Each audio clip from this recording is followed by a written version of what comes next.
Hello, this is a video to show you how to use the heating, the Nest thermostat here in Poppyfields, because some people get a bit confused by it.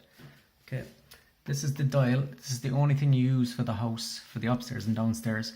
So when it says the heat is set to 18, that's the temperature I would like it to be at.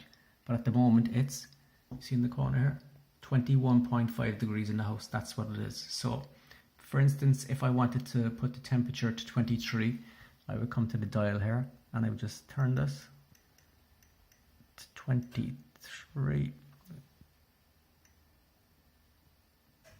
There you go, 23. The heating, the light on the dial goes orange to show you that the heating has come on, and it's come on. So the heating will heat to 23 degrees, this is Celsius, and it will stay at that temperature in the house until such time you can control it and come back again to whatever. So if I go below to 21.5, see, the heating has gone off because at the moment it's 21.5 in the house.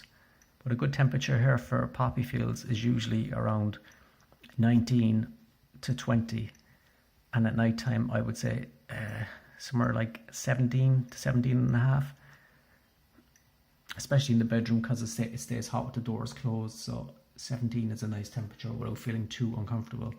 And that's for going to bed at night. Okay, I hope this helps. You don't have to touch anything else in the house. That's it. All right, enjoy.